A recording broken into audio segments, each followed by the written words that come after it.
Sim, nós já estamos falando sobre a introdução há algumas aulas, mas a gente não chegou a trazer efetivamente como se constrói a introdução do seu trabalho. Quando a gente está falando sobre a lacuna, quando a gente está falando sobre a problemática toda para gerar a sua pergunta de pesquisa, dar sua pergunta e para os objetivos geral e específicos, a gente está falando sobre introdução. Mas a introdução vai além disso. A gente precisa pensar na introdução como uma construção que seja do geral para o específico, assim como um funil. Só que o geral ele não deve ser tão geral assim. Por exemplo, como eu estava falando sobre marketing, comportamento do consumidor, consumidor plus size, experiência de compra, eu não preciso ir lá atrás no marketing e explicar no meu trabalho o que é o marketing, de onde ele surgiu, como ele foi se diversificando no decorrer do tempo, como foi que as pesquisas em marketing foram avançando e etc, até chegar em experiência de compra, consumidor plus size e fazer essa relação.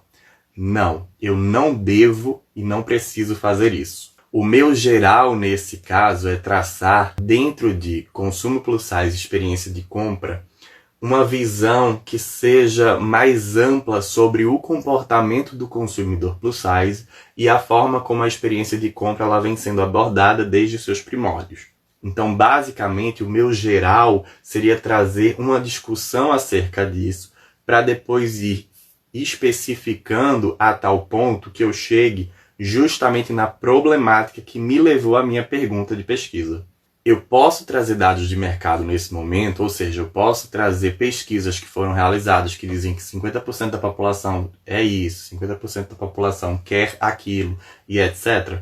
Posso e devo, porque esses dados do mercado eles terminam conversando muito com a literatura a fim de justificar o porquê daquele seu trabalho estar sendo feito. Uma pergunta que muitos me fazem sobre a introdução é se tem uma quantidade mínima e máxima de páginas. E não. Não tem um limite específico, mínimo ou máximo de páginas que a introdução deva ter.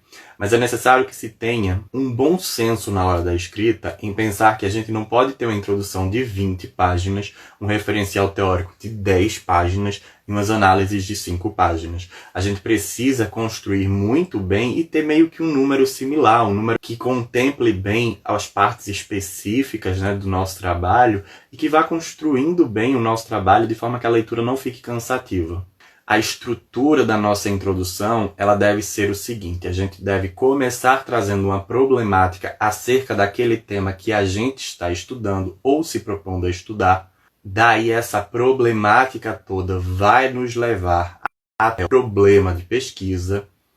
Esse problema gera a nossa pergunta de pesquisa, que por si vai gerar os objetivos geral e específicos. Apresentados esses objetivos geral e específicos, a gente parte para um próximo passo, que é de trazer as justificativas para a realização deste trabalho. Calma, que ainda tem muito conteúdo pela frente. Abraços para vocês e até a próxima aula.